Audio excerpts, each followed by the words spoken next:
Bonsoir à toutes et bonsoir à tous. Et bien aujourd'hui, je vous invite à une véritable balade dans l'une des plus belles régions d'Algérie.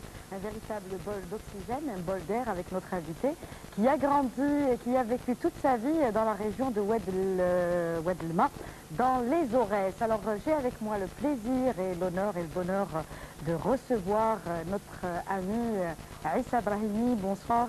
Bonsoir à vous, bonsoir à toute l'équipe ici présente. Bonsoir à tous les spectateurs qui nous regardent, algériens, je parle, et nos compatriotes à travers le monde, notamment des amis en France, au Canada, au salut. Ils sont un petit peu partout, ils nous regardent Oui, chaque tous mardi. nos compatriotes sans exception. En tout cas, Issa Brahimi, vous êtes venu de très loin, vous êtes venu de la région de Batna. Vous êtes dans le domaine artistique, celui de la peinture et de la chanson depuis près de 20 ans. On va essayer de retracer votre parcours aujourd'hui dans l'émission. On va essayer à notre manière, à notre façon, de parler un petit peu de cette chanson qui est très particulière, à savoir la chanson Chaoui.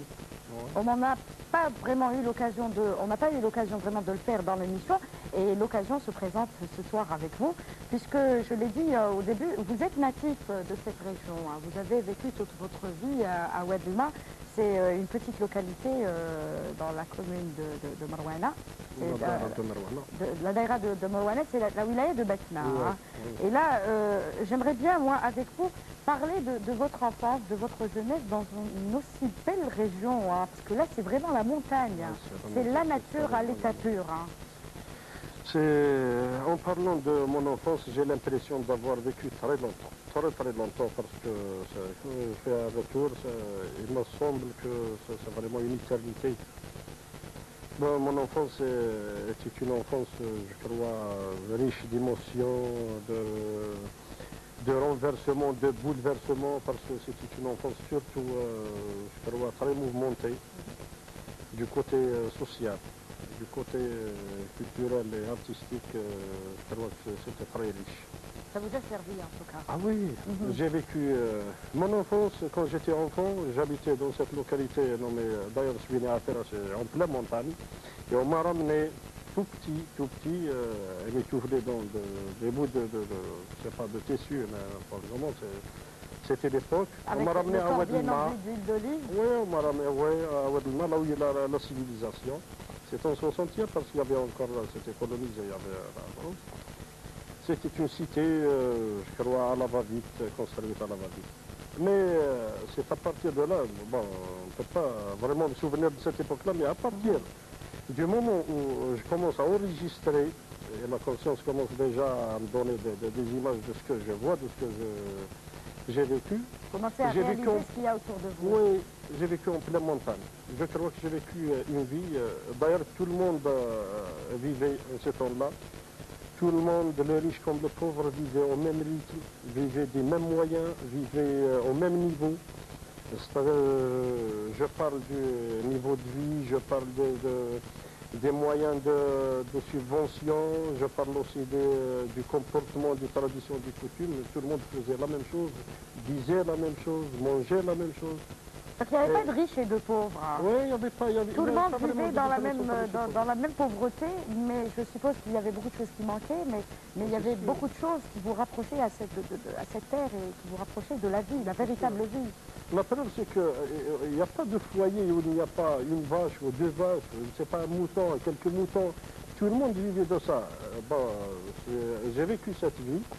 Je suis entré à l'école primaire.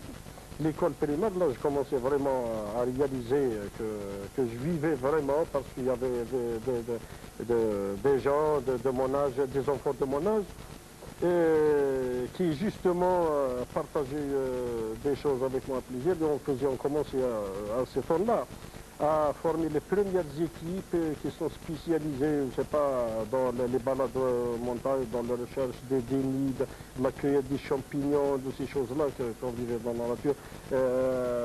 Des équipes, je ne sais pas, qui faisaient plein de choses dans la nature. Mais, je ne sais pas, il y avait chez moi quelque chose de différent de ces enfants-là. J'aimais beaucoup me balader tout seul dans la nature. En solitaire? En solitaire parce que quelque part en moi, il y avait une sorte d'intimité, une sorte de connexion d'une autre dimension avec la nature. Moi, je ne voyais pas la nature comme la voyait tout le monde, parce que quand je regardais un arbre, j'ai l'impression qu'il était vivant, qu'il y avait un cœur qui battait, donc surtout quand le vent bruissait dans ces feuilles-là. Et c'était un langage que je traduisais moi-même en quelque chose que je comprenais moi seul. Donc vous étiez très proche de cette nature. C'est sûr, j'y ai été tout le temps, j'ai été tout le temps. Hiver, comme automne, comme printemps, comme été, j'étais toujours dans la nature, je vivais pleinement, j'ai respiré la nature à plein poumon.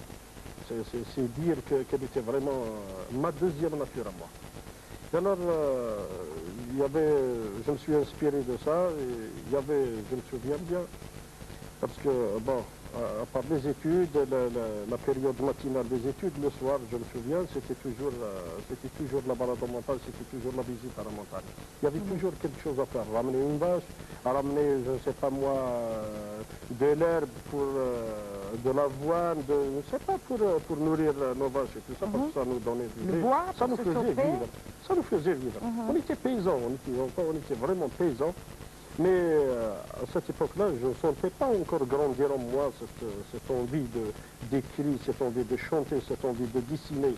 Je ne la voyais pas encore, mais je la sentais parce que je me sens attiré irrémédiablement par la nature, je me trouvais toujours vers la nature et pas vers autre chose.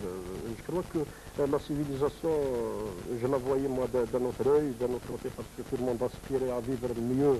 Dans les grandes villes? Oui, dans les grandes villes, à améliorer les conditions de vie. Moi, Vous n'êtes jamais plein de cette vie? Non, ce n'est pas ce que j'aspirais quand j'étais déjà petit.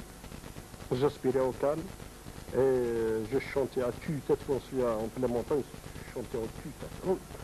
Tue-tête, tout ce que j'ai appris. Vous étiez le chanteur, le public, ah oui, vous étiez tout ça à la fois. J'étais tout, ça me faisait vraiment plaisir.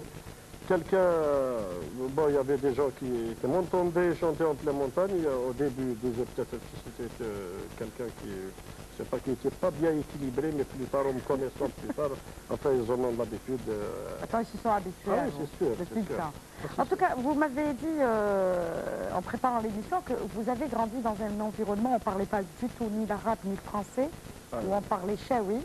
Et vous avez commencé par l'école coranique, hein, et c'est là où tout a commencé pour vous. Hein. Oh, oui, c'est sûr. Il faudrait bien, justement, redresser un peu et rééquilibrer le trajet. Oui. L'école coranique, c'était la chose, la plus parfaite, la plus, je crois, sensée que l'enfant est censé faire dans sa vie pour bien débuter sa vie, pour devenir quelqu'un, pour devenir un espoir pour sa famille, pour ses parents. Il faut débuter par l'école coranique. Oui, j'ai débuté dans l'école coranique, on était dans des chaumières de maisons bâties n'importe comment, c'est des maisons simples, mal éclairées quand on était l'hiver, je ne sais pas. On était habillés, je me souviens bien, ça faisait peut-être rire. Mais on était habillés en gondoura, souvent qu'on nouait dans le dos, on était pieds nus et on aimait courir avant d'entrer à l'école coranique, on aimait courir aussi quand on sortait, parce qu'on faisait la course, et je me souviens, il y avait de l'eau qui coulait partout, on faisait la course avec des petits bateaux en papier et tout ça. Et puis, il y avait, j'ai appris moi-même 30, je veux dire, hizb. La moitié du Coran. Oui, que j'ai refait plus tard, que j'ai relu, et je recevais toujours, je crois, j'ai été toujours loué, j'ai été toujours remercié par le professeur de l'école coranique. J'étais parmi les premiers, les brillants, c'était un mystère. Mais c'est là que c'était votre premier contact avec la langue arabe aussi, hein? C'était mon premier contact avec la langue arabe, c'est vrai, parce que ce n'est pas seulement moi, mais tout le village, je me souviens que c'était rare, c'était très rare d'écouter quelqu'un parler arabe chez nous à cette époque-là, parce que tout le monde parlait chaoui, personne ne connaissait. Mais parallèlement, toutes les familles envoyaient leurs enfants à l'école coranique. C'est une obligation, c'était un itinéraire obligatoire. Pour l'enfant, il faut qu'il commence par là. Sinon, il ne peut pas vraiment débuter suivre à l'école d'une façon équilibrée l'école primaire. Je crois que ça vient justement de là parce que personne ne connaissait l'arabe. C'est pour ça qu'il faut passer par l'école coranique. catholique pour connaître d'abord le Coran. C'est ça que C'est logique. ça, ce n'est pas seulement dans les traditions et les conditions et les coutumes de nos ancêtres, de nos parents, mais je crois ça faisait partie de l'Algérie entière à cette époque-là. Alors, quand on entrait à l'école primaire, on avait déjà un potentiel pas mal en arabe. Et sans me vanter, non, sans me vanter, parce qu'on se souvient, les copains, on se souvient, j'étais parmi les meilleurs, j'étais toujours le premier, que ce soit en arabe, en français, tout ça, j'étais parmi les meilleurs. Donc vous étiez toujours assis à la première table. J'étais calme. L'élève qui suit très très bien son professeur, qui écoute tout, plutôt calme ou turbulent? Non, j'étais toujours calme. Très calme. J'étais timide, D'ailleurs, on est bien obligé parce qu'à cette époque-là, on est impressionné par ces changements-là qui nous arrivent à être transmis de vie de paysanne, toute simple, aussi sauvage, aussi une vie paysanne vierge, et commencer à avoir, je crois, les premiers symptômes d'une civilisation qui sont représentés bien sûr par, je sais pas, les poids à la maison, je n'avais pas à la maison, il y avait par exemple l'éclairage, les lampes, je n'avais pas à la maison. La télévision, la télévision à cette époque-là, malheureusement, il n'y en avait qu'un. À cette époque-là, une seule télé? Une seule télé. Et tout le monde allait voir la télévision chez la même personne. On s'assoyait à terre, tout le monde, à cette époque-là, il y avait, on payait le d'euros. Ah, il fallait payer? Ah, bien sûr, il fallait payer, parce que la télé, c'est cher à cette époque-là, c'était très cher. Ouais. Comme je disais, quand on prend un café, il faut payer l'heure d'euro pour... bon, il faut boire quelque chose, c'était un citron, je sais pas, une grenadine, quelque chose comme ça, quelque chose comme ça pour les enfants. Et on s'asseyait à terre, c'était tout le village qui regardait, surtout s'il y avait un match, je ne sais pas, ou un film comme ça. Oui, c'était ma vie. Alors, qu'est-ce que vous pensez de la vie de maintenant, d'aujourd'hui? Parce que vous avez eu la chance quand même de connaître cette vie qui est très proche de la nature, saine, cette vie qui était peut-être difficile, mais qui a forgé des personnes. Hein. Qu'est-ce que vous pensez de la vie d'aujourd'hui, des enfants d'aujourd'hui qui ont tout? Et il faut dire que cette vie, être contemporain, c'est bien justement mettre, je crois, les valeurs en parallèle, c'est comprendre, c'est comparer, c'est estimer sa vie, son enfance, son passé, son avenir, et de comparer avec celui des gens, et comprendre bien supposer, bien jauger cette civilisation elle est censée nous apporter normalement du positif, elle est supposée nous instruire, nous développer. Nous faciliter la vie. Mais d'un autre côté, je crois qu'elle nous fait perdre quelque chose de très précieux. Quelque chose de très précieux. Parce que être civilisé, c'est normalement devenir très rapide, très précis, très ponctuel, sur les ongles, je crois, sur les poids. Il faut vraiment être très très rigide, il faut être raide. C'est ce que je n'aime pas parce que j'aime être libre. Je crois que tout artiste me comprend sur ce point. N'importe quel artiste aimerait bien être libre. Parce que pour produire, que ce soit des vers, que ce soit du dessin, que ce soit je crois qu'il faudrait une certaine liberté de penser. Tout d'abord, il faudrait de calme, il faudrait se sentir. Il faudrait ne pas se sentir, je n'ai pas d'une présence, que ce soit lointaine ou proche. Il faut vraiment se sentir tout seul, libre, flottant dans l'air. Sinon, on ne peut pas produire. La vie paysanne, je n'ai jamais regretté d'avoir vécu pauvre, d'avoir vécu paysan, parce que ça m'a enrichi. C'est de là, je crois. Je ne peux pas m'imaginer avoir vécu une autre vie. Je crois avoir vécu comme fils de riche. Je ne sais pas être dorloté, chouchouté, avoir tout ce que souhaite un enfant, parce que chez nous, on n'a vraiment pas question de vie, de moyens. Je crois qu'on manque de beaucoup de choses. Sur le plan matériel, mais sur le plan humain, vous aviez quand même beaucoup de choses. On ne manquait de rien, parce qu'à cette époque-là, je me souviens qu'il y avait des facteurs essentiels pour vraiment faire une vie très joyeuse, une vie saine, simple et surtout naïve, une vie naïve.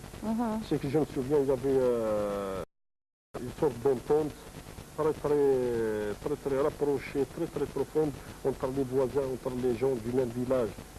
Et il faut savoir que quand je suis à la montagne, je suis seul, mais quand je vois quelqu'un au lointain, quelqu'un, je ne sais pas, je reconnais quelqu'un, ce n'est pas essentiel de le reconnaître ou de ne pas le reconnaître. Et je me sens déjà tout proche de lui, je l'appelle, il vient à moi, je lui donne ce que j'ai, et il me donne ce qu'il a. Je ne sais pas, parfois c'était une galette chaude, parfois c'était du lait, c'était ça. C'est une véritable société, bien soudée. Oui, il n'y a aucune animosité entre les êtres humains vous n'avez pas, c'est-à-dire que dans ce genre de vie, on n'a pas peur de son prochain. Ah, c'est sûr. On n'a pas peur. Ce sentiment de peur, on le met de côté. Et on n'a pas honte surtout. Ouais. On n'a pas honte, on n'avait pas de complexe. Il n'y a pas de quoi. On manquait de l'huile à la maison et ma mère m'envoie chercher un verre de l'huile chez la voisine avec la condition de le lui rendre plus tard quand on en a culé de l'huile, du sucre. Je me souviens de tout. Quand chez les voisins, on a mis un plat, quelque chose, un plat un peu qui sort de l'ordinaire, un plat un peu, je sais pas, qu'on aime beaucoup et qu'on n'a pas, je crois, la chance d'avoir tous les jours, de manger tous les jours, et ben, ça se distribue, on le partage. C'était une société de partage. Mais est-ce que ça a changé au niveau de Oued-Lima, par exemple? Maintenant, est-ce que cette région a été polluée par la société actuelle, par tout ce qui nous entoure, par cette société de consommation qui porte un grand intérêt à l'argent et qui délaisse un petit peu le côté humain? Hélas, ça a vraiment changé. Je vais vous paraître un peu vieux jeu, mais je crois que vous me comprenez. Il y a des choses qu'on aime bien changer, qu'on aime bien développer parce qu'elles nous apportent le confort et nous facilitent la vie. Mais il y a des choses qu'on perd parce que c'est dans l'âme qu'on le sent.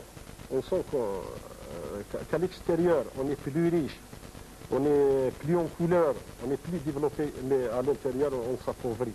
On s'appauvrit de jour en jour parce qu'on perd certains sentiments avec lesquels on a vécu. On a trouvé le bonheur et la joie malgré tout manqué. C'est un mystère, c'est une question qu'il faut poser. Quand on répond, on sait que ça vient de l'intérieur. Tout ça, c'est à l'intérieur. Actuellement, je converse avec des gens, je leur demande, tu as beaucoup d'argent, tu vis bien, est-ce que tu te sens heureux? Ils me disent non, parce que je crois que le bonheur était dans l'argent, et d'avoir ça. Et en vérité, c'était pas du tout ça. C'était pas du tout ça. Je vais vous donner quelque chose, un tableau, je vais essayer de vous expliquer. Bon, à la maison, on n'avait pas d'électricité. Il y avait des bougies, il y avait le quinquet là. Le quinquet avec de l'huile. Ouais, l'huile. Le quinquet était posé dans un coin. C'était une maison un peu noircie par une lumière tamisée. Oui, par le charbon du bois et tout ça. Quand on était petit enfant, on s'asseyait à même la terre. Parfois, on s'allongeait, on avait nos outils de l'école, des carnets d'eau, on écrivait à même la terre, à la lumière du quinquet. On voyait quand même, on pouvait voir. Mais plus tard, quand ça a été remplacé par la lumière, on était obligé de se rapprocher de la lumière de la lampe de l'électricité pour bien voir. Je ne sais pas si est-ce que vous me comprenez. Oui, je sais. Bon, le poêle à mazout. Plus tard, c'est pas. Avant, il y avait le bois de charbon, il y avait la petite cheminée traditionnelle qui d'ailleurs était dans tous les foyers. Il n'y a pas une maison où il n'y avait pas de cheminée. Ouais. Et c'est vrai que ce tableau-là qu'on racontait des Horaces, quand on s'asseyait les longues nuits d'hiver, quand il neigeait et quand le vent soufflait très fort on ne sait pas, il beuglait, il sifflait vraiment terrible, nous on était aussi calmes autour de la cheminée avec la grand-mère ou le grand-père ou même le père ou même la mère qui nous racontait des histoires et qui parfois nous faisait peur, parfois nous faisait, c'était des histoires nostalgiques. C'était vrai, ce tableau, je l'ai vécu, je l'ai vraiment vécu. En tout cas, quand vous me parlez comme ça, j'ai toujours en tête l'image de Fouroulou. Oui, c'est vrai. C'est vrai, hein, on revoit un petit peu tout ce tableau. Vous avez eu de la chance, en tout cas, de vivre cette vie. Moi, en tout cas, je vous envie. Mais avant de continuer, on va quand même permettre à nos amis téléspectateurs de vous découvrir le chanteur Aïssa Brahimi à travers cet enregistrement. Et on revient juste après. On y va.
Issa Brahimi, notre invité ce soir, c'était un extrait d'un passage de Issa Brahimi au festival de Oum El-Bouarik, de la chanson Chaoui, en 1995. Hein. Voilà, là on arrive à mettre un petit peu une étiquette sur votre style et sur votre chanson et sur votre musique. C'est du Chaoui moderne. Hein. C'est du Chaoui moderne, oui. On essaye de... Bon, parler de Chaoui moderne, c'est dire que c'est, je crois, le style le plus récent de tout le style algérien, parce que le raï était un peu plus ancien, le Chabi encore plus ancien, le Sahraoui aussi, mais le Chaoui moderne, c'est le plus récent, parce que il faudrait voir le parcours de cette chanson. Et là, justement, avant d'aller au parcours de la chanson Chaoui, d'ailleurs on va profiter un petit peu de votre passage dans l'émission pour en parler, puisqu'on n'a jamais eu l'occasion. Vous, votre histoire avec la musique a démarré avec une petite radio que votre père vous a offert. Hein. C'était le cadeau du père Allah Yarhamou. La petite radio, c'était là le contact direct de Issa Brahimi avec le monde de la musique et notamment de la musique occidentale. C'est sûr, c'est l'exploration, c'est l'émerveillement, les premiers moments où on sortait de son cocon, on commençait à découvrir la vie, d'autres dimensions, d'autres raisons. Je crois que j'avais entre 8, à peu près 8, 9 à 10 ans. Ouais, vraiment petit, hein. Oui, parce que j'étais bien sage. Et je faisais ce que mon père me demandait. Il m'a offert une toute petite radio que je mettais toujours avec moi là où, surtout en montagne. Et j'écoutais toujours et surtout je me souviens bien, il y avait toujours la chantervoix que j'écoutais beaucoup la chantervoix. Là où on passait des chansons classiques à cette époque-là, il y avait Michel Fugain, il y avait Serge Lama, il y avait Claude François, il y avait... surtout la chanson française. Mireille Mathieu, il y avait... Vraiment, c'était la chanson française classique. D'ailleurs, ça dominait le monde dans ces moments-là. La chanson française classique, c'est comme la littérature française, à part Victor Hugo et les Balzac et Zola, tout ça dominait à cette époque-là, dominait le monde par la littérature ou par la musique. Et là, vous parlez de la chanson française des années 60. Oui, c'est elle qui m'a vraiment influencé, je crois, parce que j'ai découvert une sorte de romantisme, une sorte de profondeur dans l'art, dans la composition, et ça m'a inspiré parce que ça allait vraiment avec ce que je voyais devant moi. La nature, parce que c'était les belles montagnes de Chlala, les montagnes bleues, où il y avait de grands cèdres qui mesuraient... Bouhmana aussi. Oui, Bouhmana, bien sûr, c'est à côté. Non, mais je parlais seulement de la zone que je connaissais à cette époque-là, parce que je ne connais pas d'autres.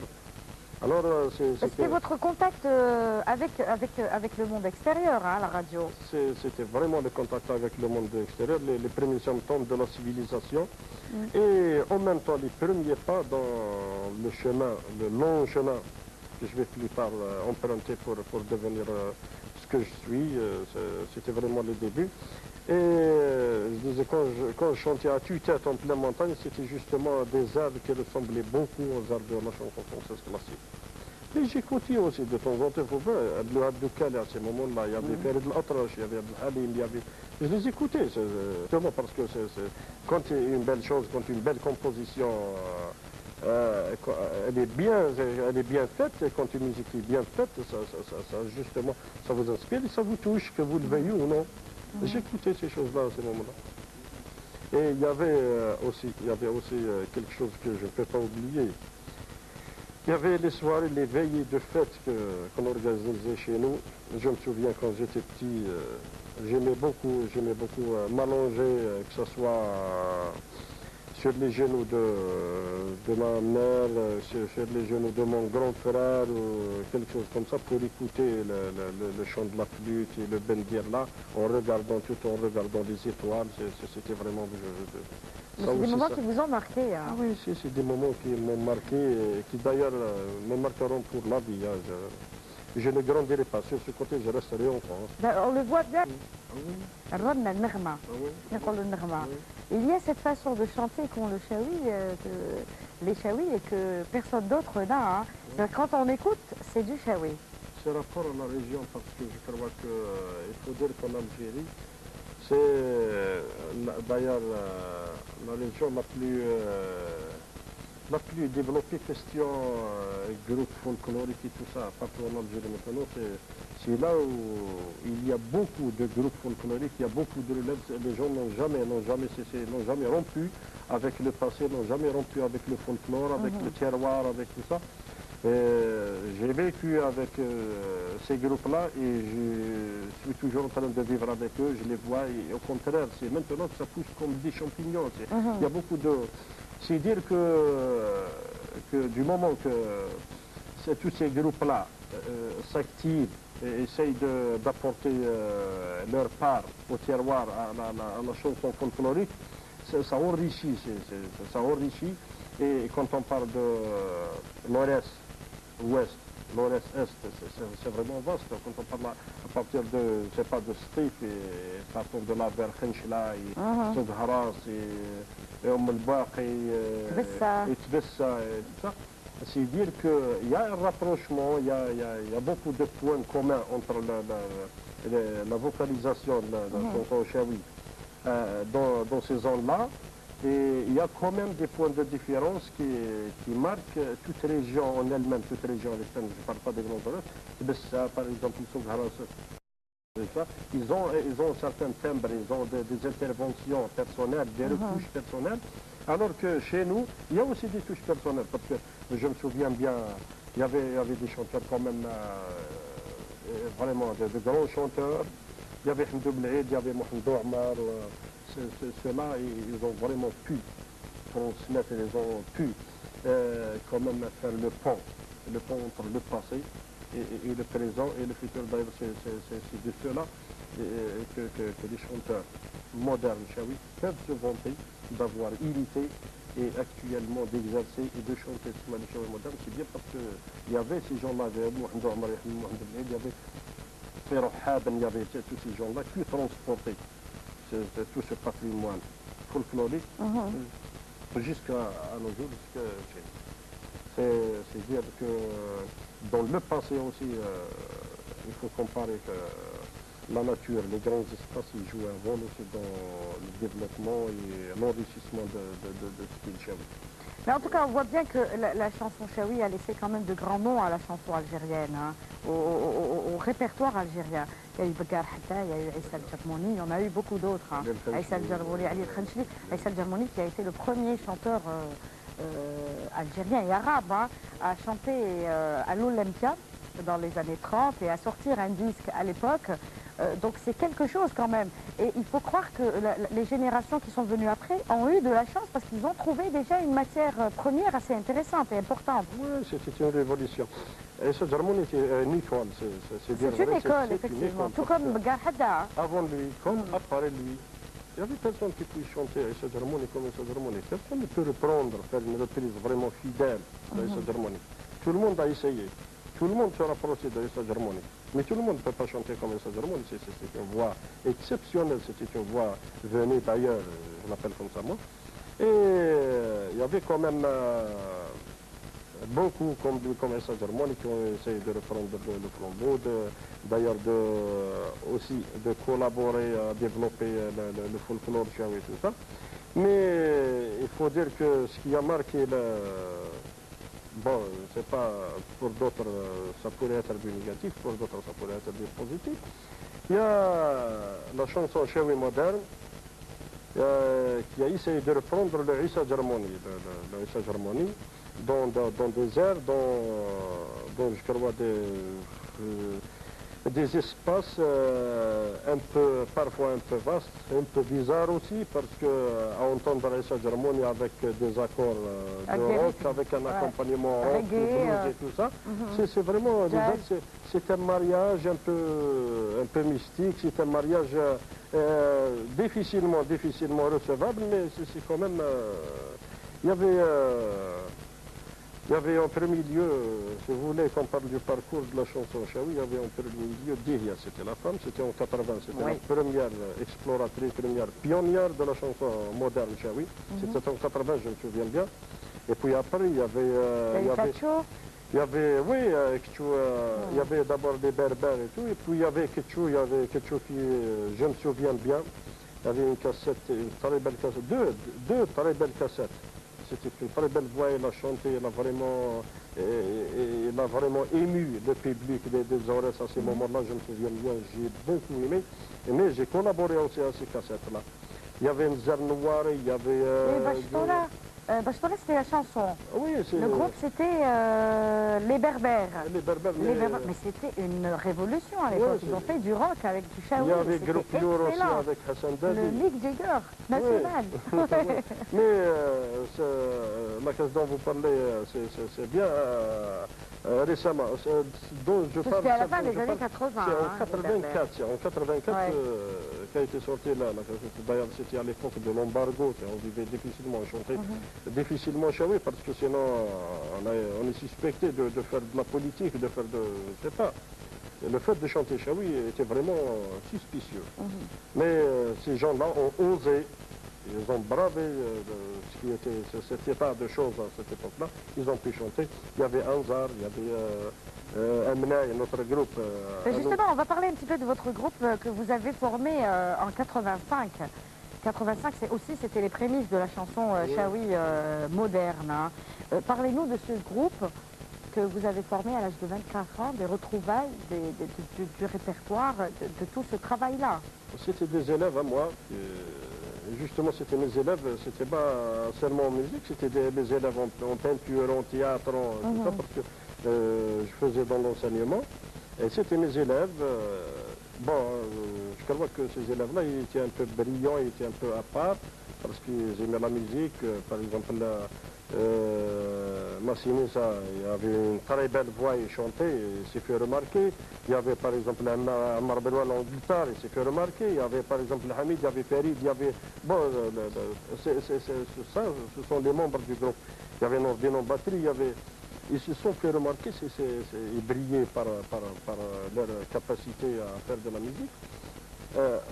Bien après, juste après l'enseignement, ayant terminé l'année, parce qu'ils ont terminé justement en même temps, ils étaient presque en quatrième année et tout ça, on a formé le groupe avec l'ouverture de la maison de jeunes de Wadima. Justement, c'était vers la fin de 84. On a formé le groupe qui s'appelait Amnaï. Bon, qu'est-ce qu'on doit chanter? C'était vraiment la question, non, parce que d'un côté, nous, justement, ce qu'on voulait, c'est Shaoui. Mais d'un autre côté, il y avait aussi l'embargo, il y avait aussi le fait, cette peur-là de ne pas arriver à percer avec cette chanson. De ne pas monter sur des scènes, de ne pas, parce qu'à cette époque-là, c'était vraiment... Il faut en parler, parce que heureusement que c'est une époque révolue. Mais on a chanté quand même Shaoui.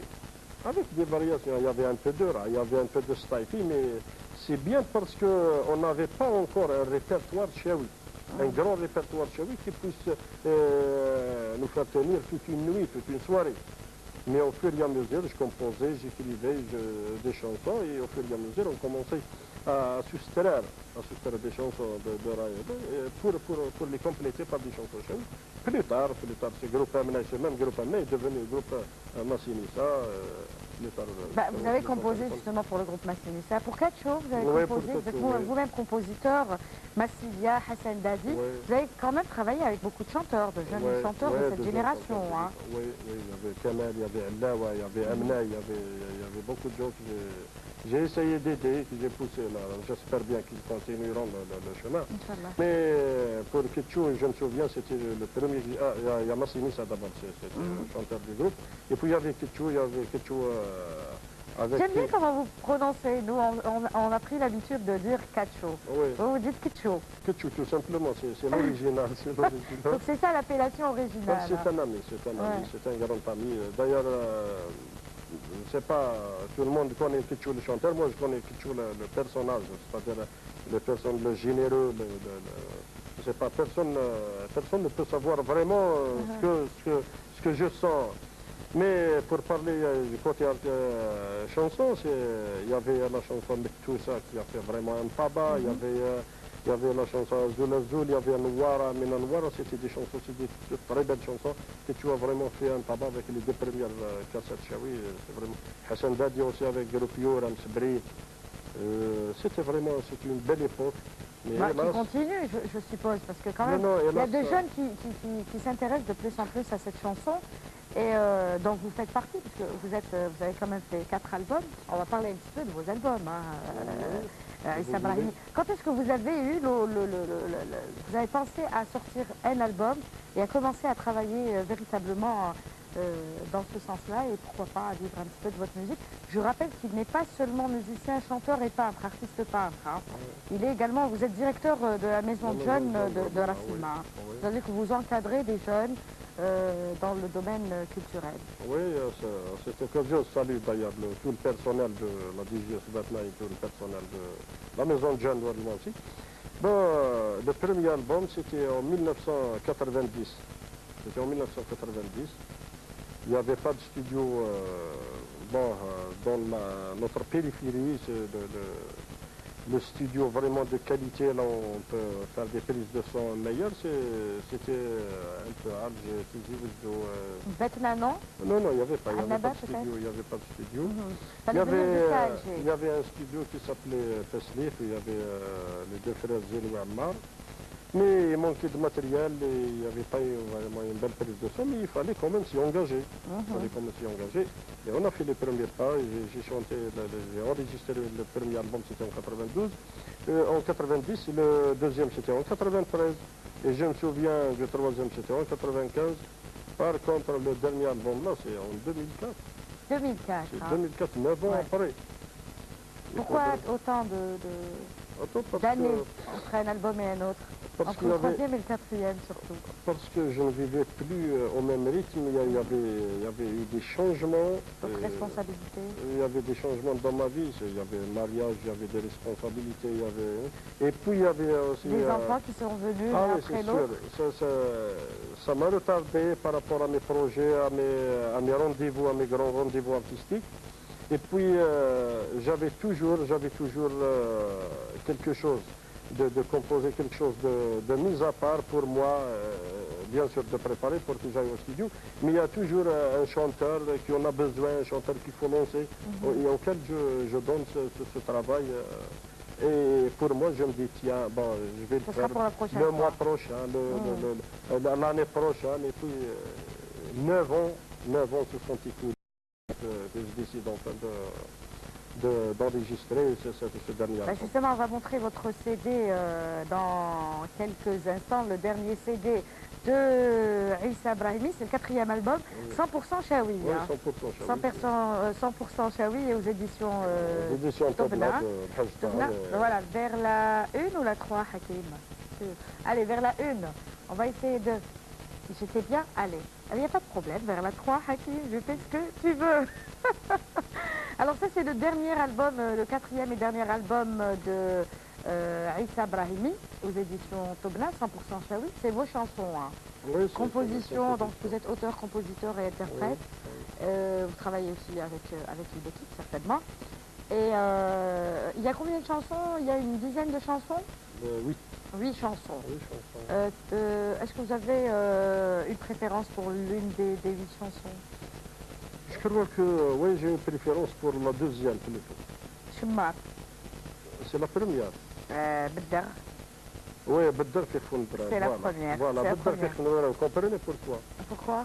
Bon, je dis que celui-là, sur le fait du montagne. Ouais. Au sommet du montagne. Vous revenez toujours à la montagne? Oui, c'est pourquoi je l'aime, c'est pourquoi je l'aime. Et je dis que je suis en train d'appeler les miens de toutes mes forces. Mais hélas que je ne reçois pas de réponse. Ouais. C'est le thème de la chanson. C'est très joli. En tout cas, avec 8 chansons. Est-ce que l'album il marche bien? Est-ce qu'il est distribué par exemple en dehors de la région de Batna? Non, justement, ce qui n'est pas fait parce que c'est pas pour l'édition Tobna, c'est une maison vraiment qui marche bien. C'est une grande édition et celui qui l'a tiré, c'est spécialisé dans la chanson Chaoui ou pas? Elle a le monopole de la chanson Chaoui, que ce soit moderne parlante, la chanson Chaoui parlante au Chaoui, ou en arabe la chanson qui a pour... musique. Oui, musique Chaoui et paroles en arabe, et la chanson moderne. Pour la production, je ne sais pas pour la distribution, je ne sais pas, mais sans se distribuer peut-être pas dans les 48 wilayas, peut-être même pas en dehors de la wilaya de Batna. Mais ça se revient, la réponse à cette question revient à l'éditeur lui-même. Ouais. Vous n'avez pas cherché à lui poser la question? Non, je ne sais pas. Non. Je ne lui ai pas posé la question parce que pour moi, le fait de sortir cet album, c'est déjà quelque chose parce que j'ai tardé à le faire. Donc je ne pose pas beaucoup de conditions et je ne lui demande pas beaucoup de choses. Seulement de le faire, de le distribuer. Je crois que ça revient justement à l'éditeur de répondre à cette question. Mais je remercie quand même l'arrangeur Ashur Taïtaï, qui est un très bon musicien, qui m'a beaucoup aidé à produire cet album. C'est l'arrangeur d'ailleurs, il a une main très agile. Et l'album, le prochain album viendra en juillet. Inch'Allah. Inch'Allah. En tout cas, moi j'aimerais vous poser l'une des dernières questions de l'émission, parce qu'on va se dire au revoir dans pas longtemps. Aïssa Brahimi, est-ce que vous vous souvenez de l'une des premières chansons que vous avez écrites, une chanson qui vous est restée dans l'esprit et qui vous a fait marquer? Oui, ce qui m'a marqué, oui, c'est une chanson. Il y en a une? Oui, il y en a une. C'est vraiment, c'est le symbole d'ailleurs, le plus grand symbole de ce monde, c'est la liberté. Je me souviens qu'un jour, c'était le printemps, il faisait très beau, le ciel était très bleu, j'étais libre, je n'avais rien à faire, j'étais désinvolte. Je me suis allongé dans un champ de blé et je regardais le ciel bleu et soudain je voyais un faucon qui dansait avec ses ailes. Vraiment le symbole de la liberté. Oui. Qui chantait, espaces. qui dansait en même temps, et alors ce faucon-là, il m'a inspiré une chanson. C'est dans l'immédiat, les mots et la composition m'est venue sur le champ, parce que c'est vraiment, je disais au faucon, toi qui voles si haut, toi qui es si libre, va me chercher les meilleures fleurs de ce monde, je voudrais les sentir. Toi qui voles si haut, toi qui es libre, va me chercher le remède, le meilleur remède pour mon cœur meurtri. Toi qui voles si haut, va me chercher le soleil, ce soleil si lointain, pour sécher mes larmes. Ah, c'est pas mal.